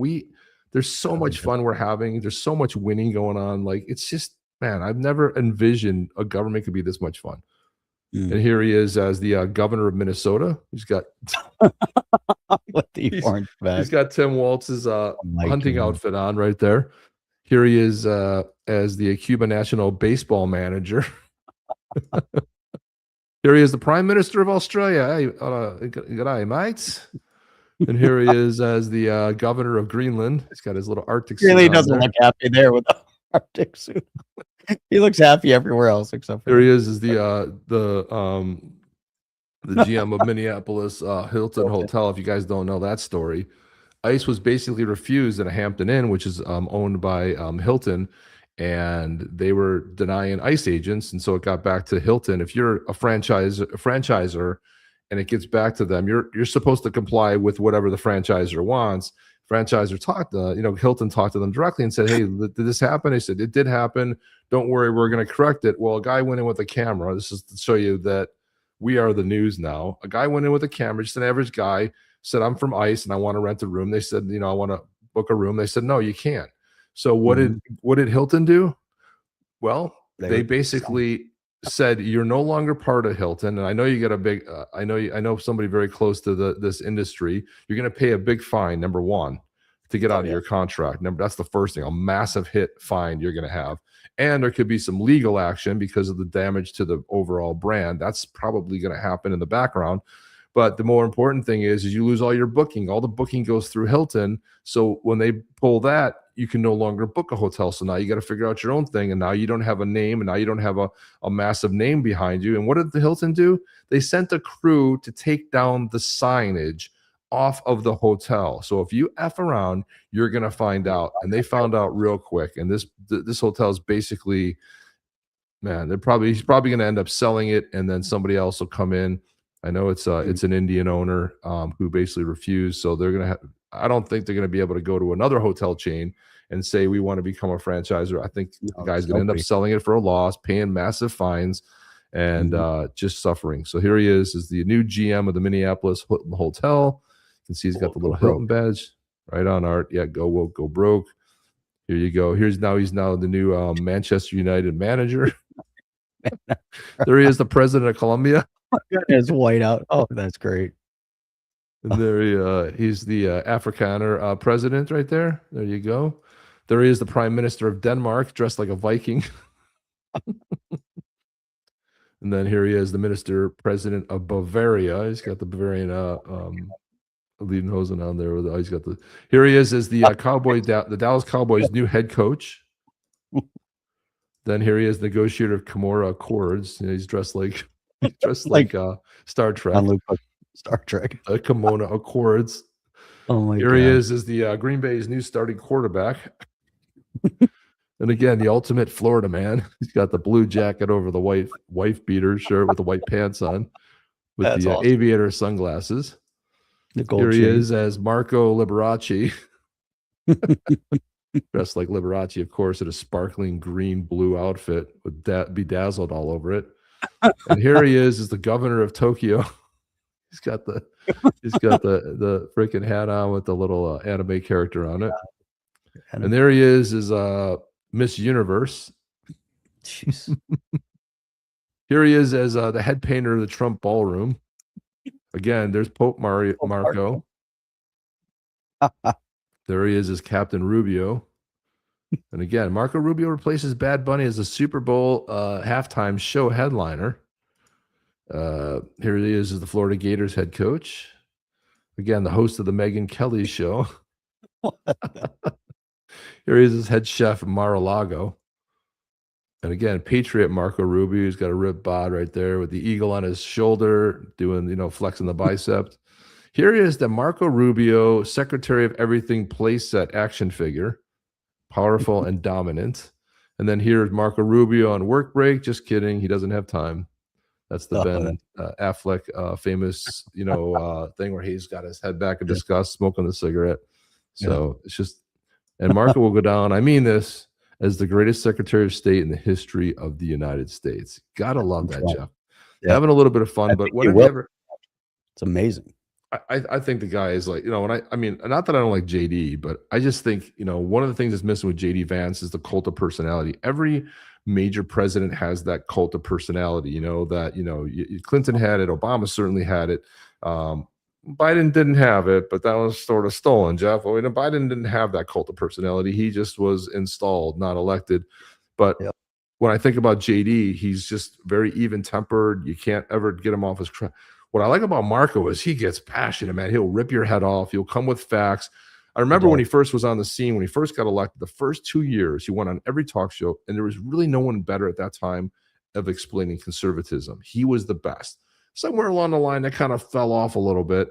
I know I tell this story. You guys have probably heard it a million times, but I tell this story about when, my daughter was younger. We used to go to a lot of Heat games together in the LeBron era. And I remember we were sitting there and I heard a voice and I'm like, God, I know that voice from somewhere. And I turn around and it's Marco Rubio, when he was a senator, Marco Rubio, with his wife, Jeanette, sitting behind me.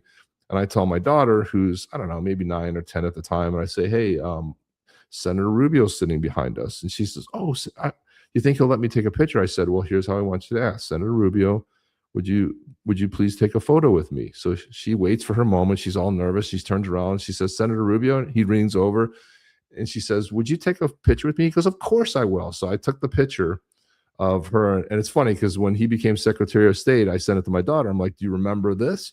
She's like, of course I remember that. She goes, that's awesome. I'm glad you sent me that picture. I'm going to show, my friends or whatever. Of course, she's a little kid then, but we took the picture or whatever. And it was one of those live pictures where you see them kind of moving, that you can adjust the shot. And so on the way home, I figured like, let's go on the way home. And then she says to me, she goes, Pop, I got a question. I go, what is it? And she said, how did we end up with better seats at the game than Senator Marco Rubio? That was her question. Like, she couldn't understand like how we got better seats. I'm like, well, we were sitting one row ahead. She goes, I know, Pop, but they were better seats, and he's a U.S. senator. I go, it just depends. Anybody can buy seats, but she couldn't understand how we had slightly better seats than Marco Rubio. But anyway. So before Marco Rubio ran for U.S. Senate, I actually hosted an event at the house for him when he was considering running for Senate. And at the time, he was running against the establishment candidate, and the entire establishment here was on board with their candidate, and that was Charlie Crist at the time. So if you think about the GOP establishment on board with Charlie Crist, and then you had the Tea Party and others that were backing Rubio, and the establishment thought that Rubio couldn't win U.S. Senate. And so we had hosted an event, and we actually had all these different leaders within the community get together. Marco showed up, and we sat down and we talked about the probability of him winning in a runoff against Charlie Crist. And the rest is history, because obviously he did win, and then the establishment jumped on board with him like they were supporting him from day one. And they said, oh no, we knew he was going to win, and we're always on board with Rubio. God. But there was a period of time where Rubio did upset a lot of that Tea Party group because they felt like he got to Washington and he forgot about everybody. There was definitely a turning of tide over the last number of years. And if we talk to all these leaders here on the ground now, and you see where Marco was when he first started, when he was in the Florida House and state, I think he was state Senate here. I know he's in the Speaker of the House here in Florida, but then going from there to U.S. Senate, and then there was that period of time where people felt like he was no longer supporting, and he went towards the establishment. But then there was a clear breakoff from the establishment. I believe that Trump had a big part of that when he was running against Trump. There was definitely some wake up time. I know I've had multiple conversations in the early days with Rubio, and I saw at different meetings, and I saw his progression way back then based on where he came from and his development of understanding this before he was a U.S. Senator of geopolitics. And then I've seen his progression over the years, and I can tell you, I mean, now it's the most impressive with what we're seeing as Secretary of State. I honestly didn't think that was within him at that point. I thought he was full establishment, but the wake up has been phenomenal, and what he's accomplished as Secretary of State is just amazing. And we see the true Rubio. This is where he was way back when. And again, there's that period of time where there was a kind of a blank period within the U.S. Senate and upsetting people in Florida. But then now this wake up moment, and it's been so impressive to see his accomplishments as Secretary of State. And like you said, Jeff, as he's come out, and the strength and the power, and just the way he's presenting himself and presenting the country, and presenting, it's just really, really impressive. And I don't see any other politician along those lines. No, and also too, when he's gone down to South America, being able to meet on their because he speaks Spanish fluently, being able to meet them where they are, like to have a really open, dialogue. But just what he's done has impressed the hell out of me. Like, I see him as a forerunner for president. People are like, JD's like the automatic. I don't see it that way. This guy has proven himself just 1 year in that he's very Trump-like in a lot of ways. But I think a lot of the pressures when you go to Washington, they take you behind the woodshed, and they kind of read you the riot act. And this is how it works here. I'm glad you have a lot of fun ideas, and they find ways to basically blackmail you. They find ways to hold stuff over on you. But I think there was a turning point where Rubio said, I don't care anymore, because he did. I saw somebody put it in the chat that he's sort of, and I have an alt account X account where I was hammering him a lot because I felt, as a Florida voter, and I hated Charlie Crist, I felt like he really kind of sold us out. You know what I mean? He did, So sure. Charlie Crist definitely sold us out. Charlie Crist, I did not like. He was a complete loser. But Longview Compute says, what are your thoughts on the continuous account set activity of the XRPL the last 2 months? And just to point out, Longview Compute is also a streamer and Content does creator, make yeah. video content creator, I should say. And That's good. I has don't know what I have to subscribe. I recommend you guys go check it out as well. Let me see. So there's this Longview Compute, and then YouTube. Let's see if I can find it here. Let's throw it in the. He's going to surpass us in subscribers, even though we've been doing it for 6 years. But don't talk about anything too controversial, man. You'll end up just like us in a bad place. But I'm going to share this with people if you guys want to check it out. I'll throw it in the chat there. But ETF boom or recession. He said, I appreciate you guys. Been trying to find collaborators. So he's out there trying to connect with other streamers. Well, there you So go. You definitely welcome to On the Chain. Oh, and he's a Kansas City fan too. I see he's a Chiefs fan. What do you think about the Chiefs leaving? That's a bummer, man. I hate to see that. I really feel like it slaps the fans right in the face. And the Chiefs have been so dominant, and people are getting on them for just having an off year. And it happens, man. You got injuries, a lot of things that happen. But the way people have treated KC this year has been, I think, completely unfair. And everything that KC accomplished in Mahomes, Mahomes is a beast. The guy knows how to win. I'm a Josh Allen fan. You can see it right there. It's my Josh Allen. I'm a Bills Mafia guy, but Mahomes always found a way to win. A guy could have a broken ankle. He could be limping around. He figures out how to win. So that's something I've always appreciated about KC. And it's sad to see them leaving. It happens, man. What are you going to do? So yeah, we'll you can hit us up on our DMs, man. We'll chat. Hit us up. Yeah, it's good to always collaborate with people, like-minded people in the biz, as they say. So I mean, definitely happy to do that. Yeah, definitely. Look forward to connecting with you. Check us out. No, we're not going to Australia, Exert. We're not going. We're not going to make it. It's a one-day event. We weren't invited this time. We were uninvited. We were first invited, then uninvited. Oh well, things changed a little bit. Yeah. Well, things changed because new ownership and people were doing it, but the whole thing changed altogether. And that's fine. I mean, I think they're doing amazing things. They've got 3 Ripple speakers. Monica Long's to be speaking, Brad Garlinghouse, and now David Schwartz. They've got some other. I think Hugo's going to be there.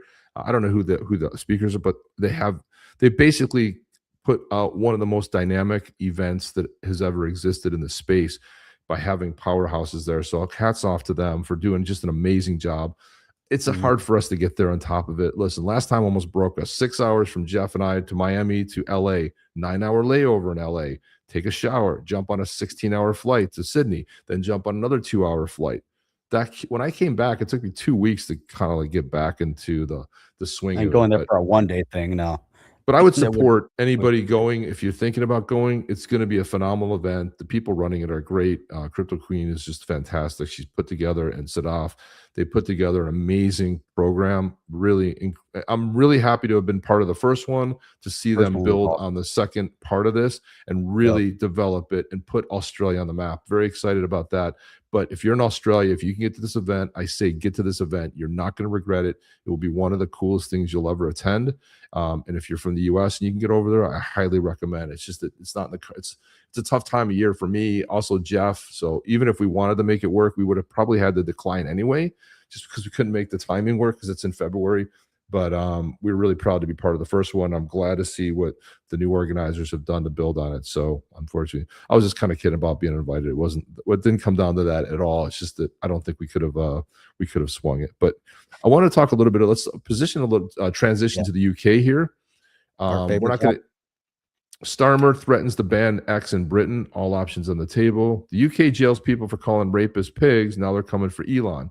Prime Minister Keir Starmer says he's asked Ofcom to consider banning X entirely over AI-generated images from Grok. People have been making AI images, putting people in bikinis, and even worse. And again, this has got out there. They're saying it's disgraceful. Karmer said it's disgusting, not to be tolerated. X needs to get their act together. Elon said, okay, you can only do image generation if you're a paid customer.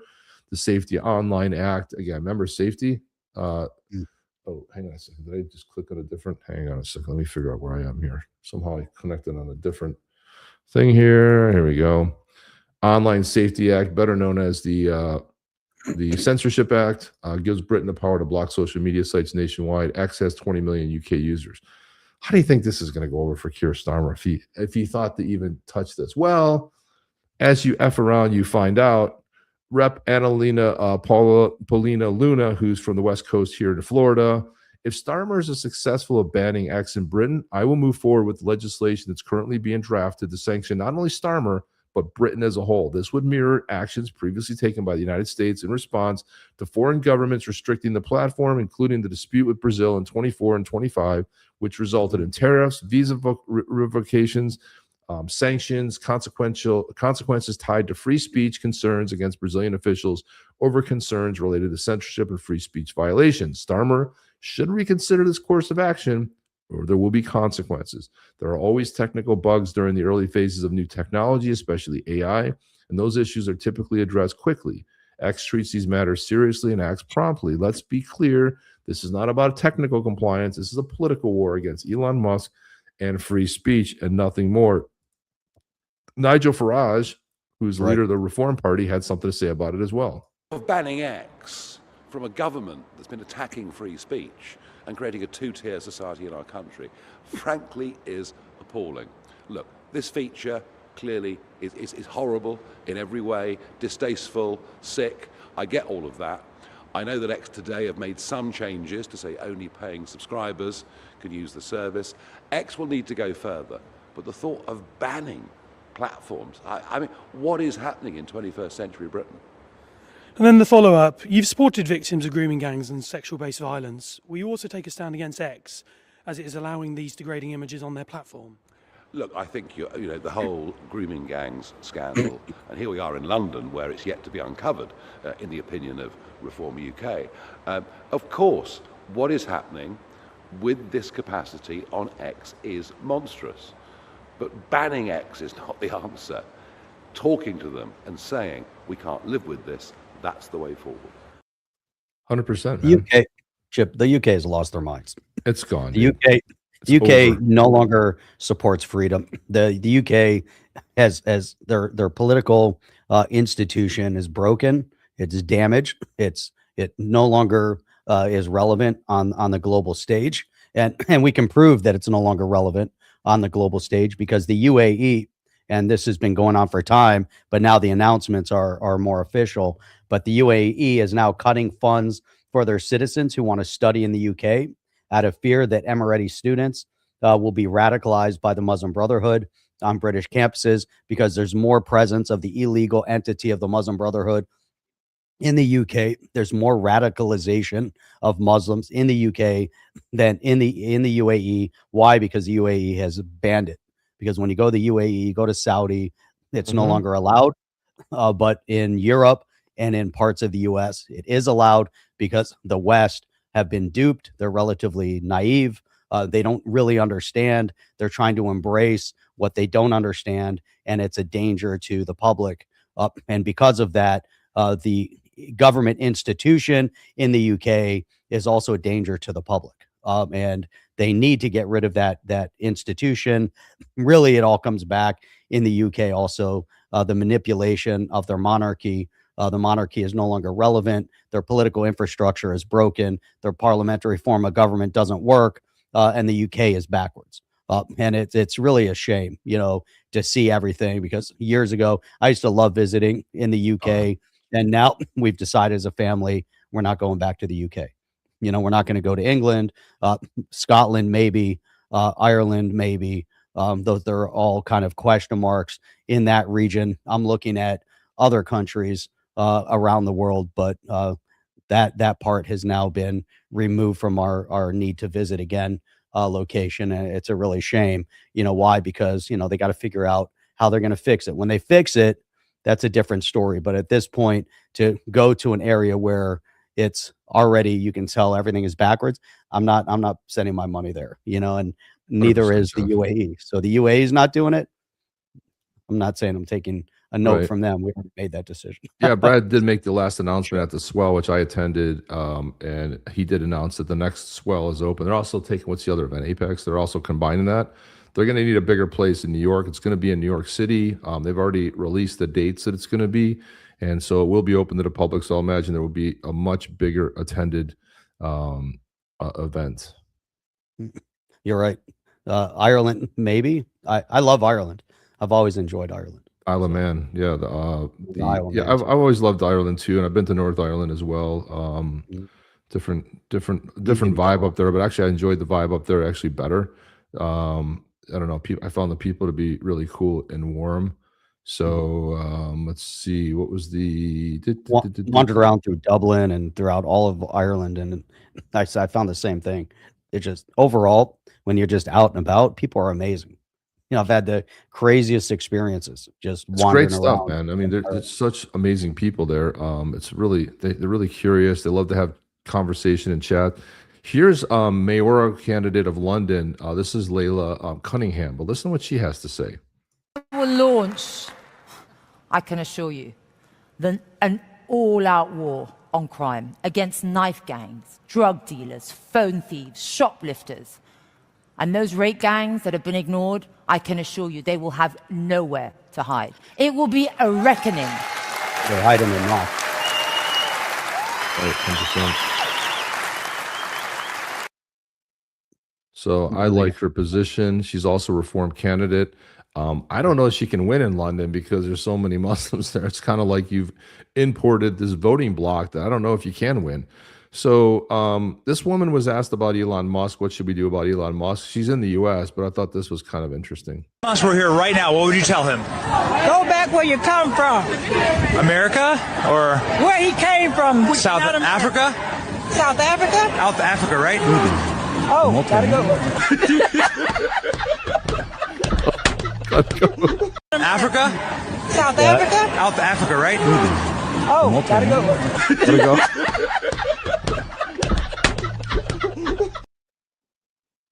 South Africa, I gotta go.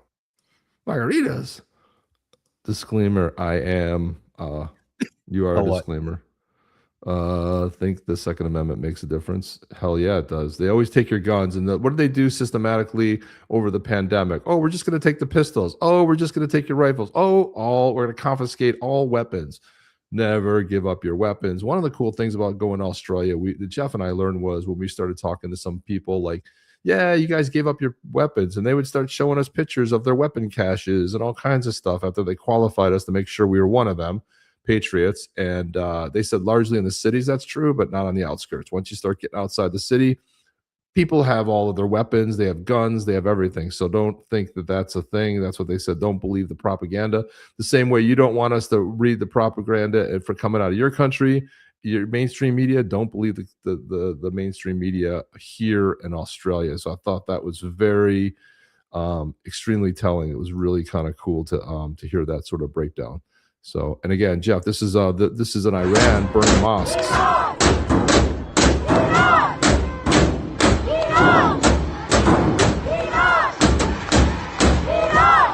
They've had it. And finally, I believe this will succeed. Trump said that if you kill people, now a couple of people have died, some through being trampled just because of the thing, but there was a young, beautiful woman, 21 years old, 20 to 21, shot in the face.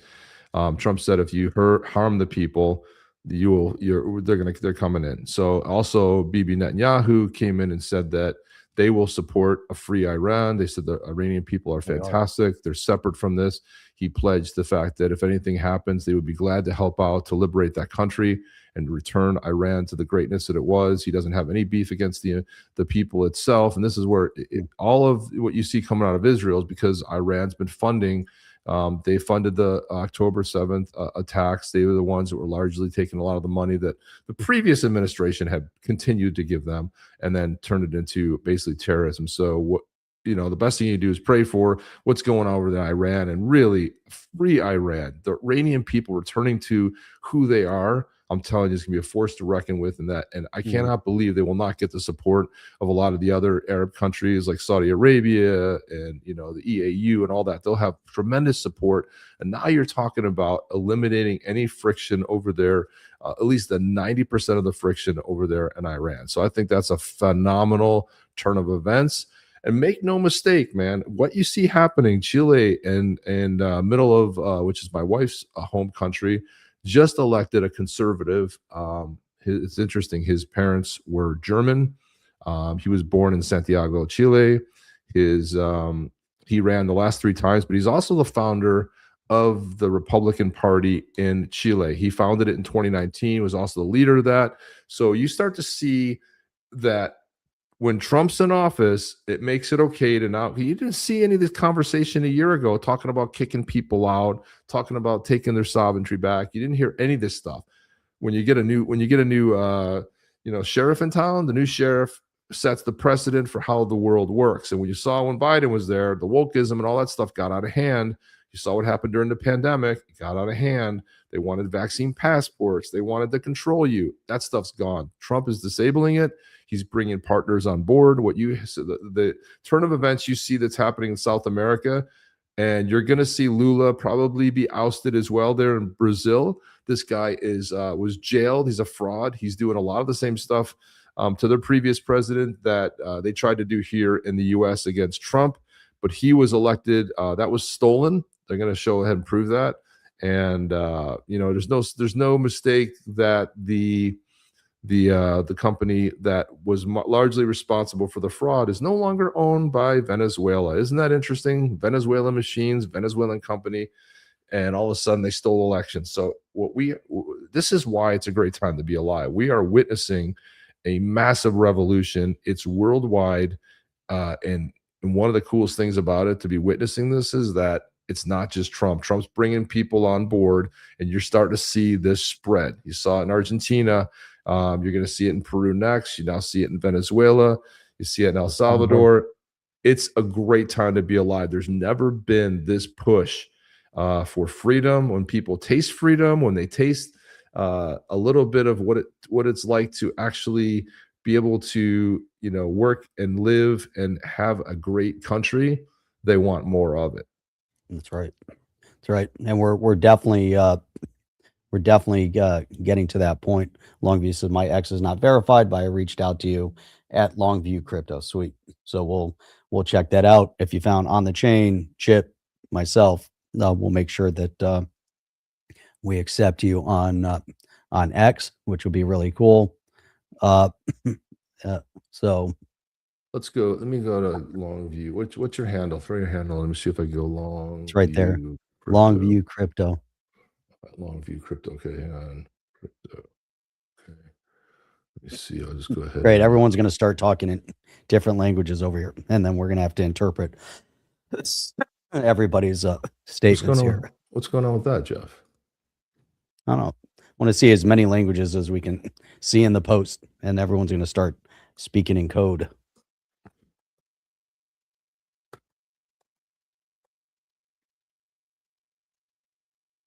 Let's see here. Hang on a second. Okay, follow back. I just followed you back, so now you can DM me.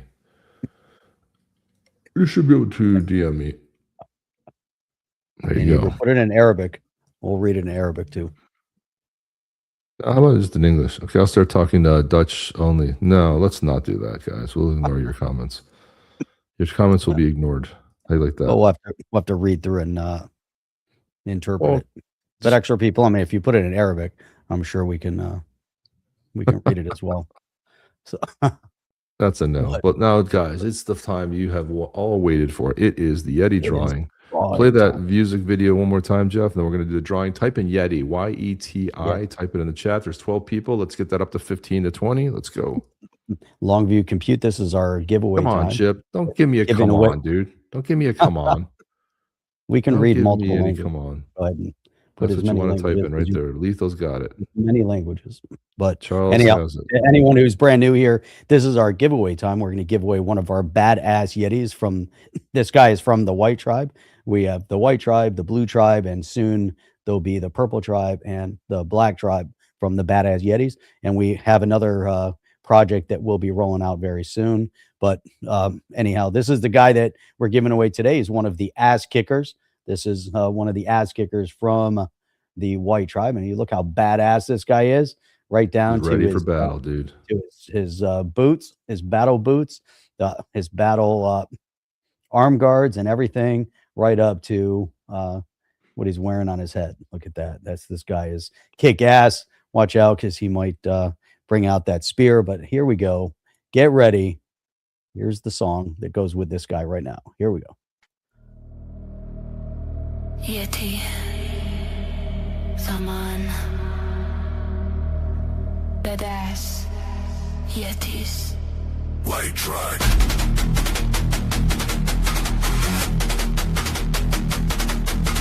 Yeti on ice, no slip. Ask your step, don't miss. White Track, hold hard, one move, whole place dark. Someone on time to wait, drums hit, elevate. White Jetty, Yeti, White Track, ready, stop, stop.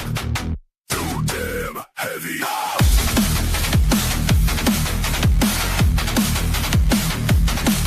Badass Yetis in motion, no fear in the ocean. Badass every mind's locked, built for war, not talk. Badass coffee, black cup, fuel hit hard, we on. Yeti, Yeti, Yeti, White Tribe, ready as keeper step. Whole room steady. Yeti, Zaman, Yeti, Zaman.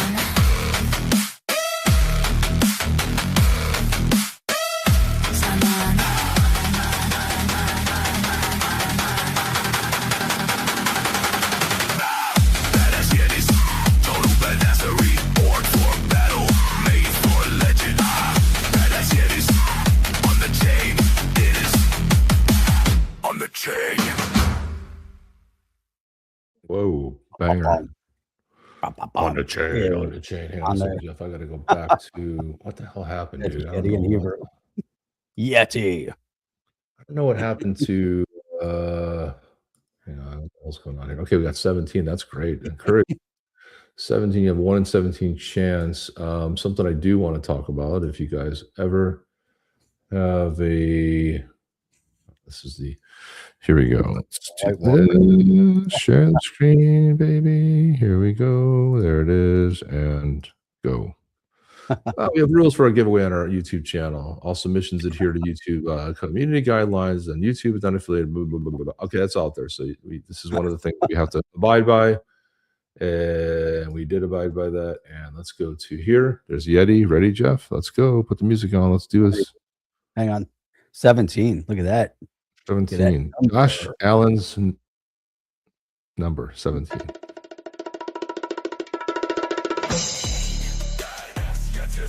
May the best person win, or even the worst person. We'll take any or. Let's do it. It's going to be Jim D. Double Jim D winning. Jim D, are you still here, Jim D? Jim D, are you here? D. Jim D.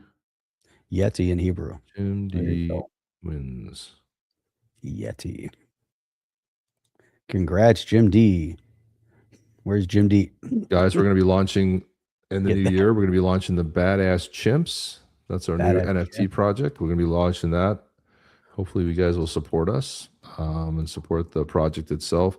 But they're going to be pretty cool. We'll be launching that probably towards the end of the month here, and more details on that. Love the badass chimps. They didn't give me favoritism a little bit. Nobody gets favoritism. It's completely random, man. Jim D, congrats. Jim D. Congrats, says Reborn Wow. John. Congrats, Jim. Right there he is, right there. Jimmy Crack Corn, and I don't care. We have his wallet, so there it is. Jimmy Crack Corn. If you want to go out there and follow Jim D on X at Jimmy Crack Corn, and crack is spelled K-R-A-K. Crack Corn, because somebody probably had it spelled the right way. That's funny. I don't even have it. Oh, there it is. What is it? Jimmy Crack Coin. Oh, Jimmy Crack Coin. I'm sorry, not corn. Jimmy Crack Coin. Jimmy Crack Coin. You said Jimmy Crack Corn, and I don't care. Jimmy Crack Corn. It's actually a song. The hell's that song from? Jimmy Crack when you're Corn. growing up. Well-known American folk song from the 1840s. Yeah. I didn't know the story behind this, but apparently originates in blackface minstrelsy that tells the story of an enslaved man whose master dies after a horse throws him. A death Jimmy observes with the famous refrain, Jimmy cracked corn and I don't care, possibly because he was given chicken feed. Cracked corn as punishment or he felt liberated. Wow, who knew that? Damn, that's crazy. I had no did not idea know. about any of that. I had no idea. It was, but I guess there's a lot of things you learn here, whether we want to or not. Here on the Whether we want to or not, that's right. And do we want to? Yes, we do. We like learning stuff. we like learning stuff. Hell yeah, we do. Jimmy Crackhorn, thank you for that. Playing through. Jim also threw his wallet up there. On top of it, man. We like leering stuff. I like leering. Learning. It's the best meme ever. All the old songs are messed up like that. Look at Ring Around the Rosie. Oh no, I'm afraid to, man. Don't ruin it for me. Are you that old? Yeah, hell yeah, I'm that old. Ring Around the Rosie had to do with the Black Death. You have to be. I am that old, unfortunately. Gosh, I hate to say that, but I am that old. Here we go, Jim. D, sending this NFT over to you now. Yeah, I'm an old dude, man. I mean, what are you gonna do? It's like been around planet for a long time. I'm the last year of the boomer generation. If you want to look that up, and you'll know exactly how old I am. But I'm the last boomer. Really? Okay, boomer. I'm apparently like the cutoff year for the boomer generation, which was after World War II ended, and you had that. Everyone went back home and made lots of kids, and that was the cutoff year for that. So there you go. I didn't know you were the Learning Daycare Center. Sure. You were the beginning of the X. Man, you're right. I'm kind of like right on the edge there, quite honestly. So you're on the cusp of the generational tides. Right on there, Jeff. You're more Gen X, sprinkled in with a little bit of the boomer. Okay, boomer. I want to play a little bit of this because I just love Stephen A. But Stephen A. went mental on Keith Olbermann because Keith Olbermann says, I just want to play this last thing. We'll get out of here. But this is great. I love Stephen A. Here we go. Say this about Keith Olbermann. I'm sick of your pathetic ass. I really, really am. You're a 66-year-old barely with any friends. Who the hell knows what's going on in your life? And all you do is sit back, and the second you disagree with somebody, you pop shit. You, of all people, you, Keith Olbermann, literally trying to get me fired? It's time for... He said, by the way, Keith Olbermann put this post on X. He said, by the way, speaking for a lot of people who actually built the place, it's time for ESPN to fire Stephen A. Smith. He's damaging the brand in a way on-air cartoon character could never approach. Well, they don't like when his stance sort of, he's a lefty, but he does see this guy does have the ability to reason and say things the way they are, and people get mad at him because it breaks the lefty sort of mold here. So he's going freaking ape shit over here on Keith Olbermann. ESPN to follow Stephen A. He's hurting the brand. He's bad. He's damaging the brand. What? Cartoon character? Who looks more like a cartoon character than you? Keith Olbermann, you can't run 5 feet with your fat self. Oh, jeez. And I'm not talking about fat people. I'm talking about Keith Olbermann. The greatest thing ever. You can't run 5 feet. You've been walking around with a cane, exercising melodrama every chance you get. All you do is make enemies. You napalm bridges all the time, including ESPN. And you got the nerve to talk about me? You think I'm going to... How many times? I want y'all to know, ladies and gentlemen, I've been in this business since 1994. I have never uttered a negative syllable about Keith Olbermann. Ever, Jeff. Ever. Keith Olbermann is one of the greatest talents we have ever had in the history of sports television, if not television overall. Phenomenal.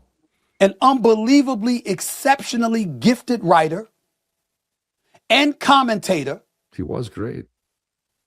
Who is nothing short of exceptional at what he does in sports. So why does he have to resort to being seen on YouTube and barely anywhere else? Because nobody wants him. True. Because he's a raw pain in the ass. That's why. 100%. 100%, man. And with that, Jeff, we got to get out of here. It was a long show today. Let's hang on for another... Let's see, we're an hour and 59 minutes. Let's just hang on till we get 2 hours. We haven't done a 2-hour show in a long time, guys. It's been a long time.